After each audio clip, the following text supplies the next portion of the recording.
Still, the beast was strong, and even at 80% of its strength, it was able to fend off the attacks from 40 different students. Cia threw her spirit spears at the beast. At most, though, she was only able to stack up 2 spears. Whenever she would throw a third spear into the beast, the first one would have already lasted for 5 seconds and disappear. Her ability was perfect for situations like this. The beast was a big target, and other than its vines, its main body wasn't too fast unless it was running in a straight line. If she was to go up against other beasts, even some intermediate beasts, it might have been harder for her to use her ability, but right now she was one of the most important people when it came to taking down this creature. "If only we could make it even weaker," Dell said. At that moment, a blonde stood by Cia's side, and in his hand he too had a spirit spear. "Looks like you have quite a good ability there," Vorden said as he threw the spear into the beast's leg. With Vorden and Cia using their spirit spears, the beast had now lost 40% of its overall strength. It was nearly half of what it used to be. The students were now doing even better than before, and even the ones whose weapons had been reinforced by Dell were working. Quinn no longer felt the need for him or Fex to get involved when fighting the beast. The students that had been brought back to Quinn were getting treatment from the support students. Now that the beast's movements had slowed, they had joined the battle and went to support their teammates using buffs and other skills. The only one that remained in position with a smile on his face was Dell. "This is brilliant. It looks like these students might be able to take down an advanced beast after all. I might even get a promotion for this," Dell thought excitedly. Looking at him, Quinn felt like he could read his teacher like an open book, especially after their earlier interaction. He got the sense that Dell was quite a selfish person, and he was right. Even now, although the situation had gotten better, it wasn't perfect. Students still ended up dying, but all Dell could think about was himself.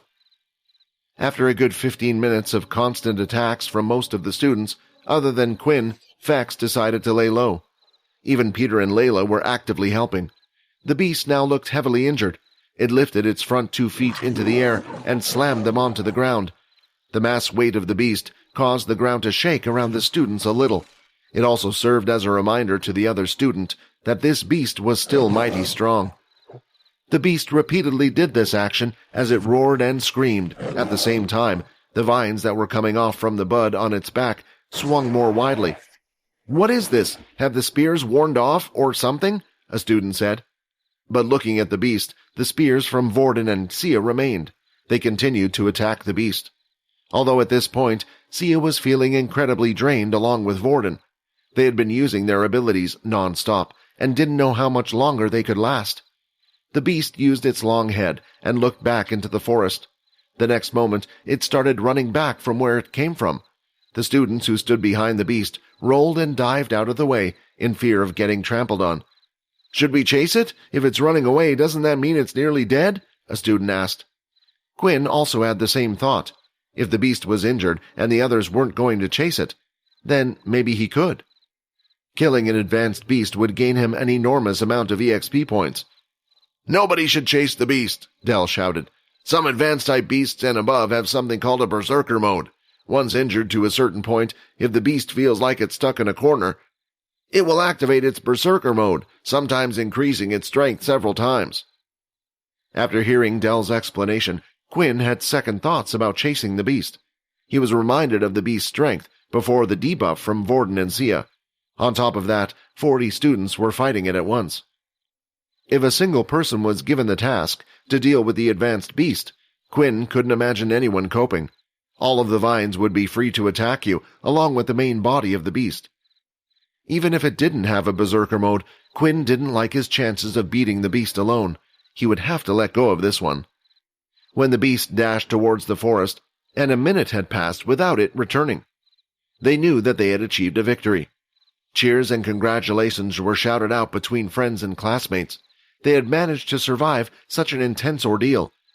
Many of the students had gone up to those who had put themselves on the front line, congratulating them for being brave and attacking the beast from the beginning. This included Dell, who had come over. It was no surprise. Quinn, after all, had contributed nothing to chase away. The other students deserved the praise. But then, a female with light pink hair stepped in front of Quinn and bowed down to him. As she lifted her head, her eyes were filled with tears. "Thank you so much for saving my friend," the pink-haired girl said. After that, she hurried off to join her teammates. The thanks should have made Quinn feel good, but it didn't. It had made Quinn feel bad instead. Originally, he had only gone out there not to save the students, but because he saw it as an opportunity to take their blood. Just like Dell, his reactions were because of selfish reasons, not because he was trying to be a hero. He didn't deserve the praise. When the students had all settled down, they decided to have a minute of silence, out of respect for the students that had been lost.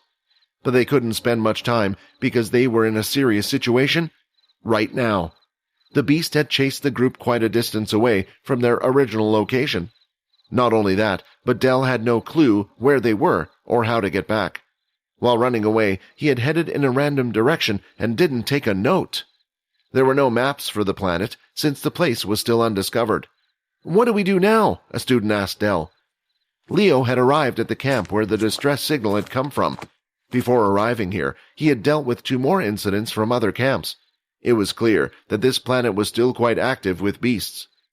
Still, it was too early to tell whether it was worthy of the decision to make it a red portal planet.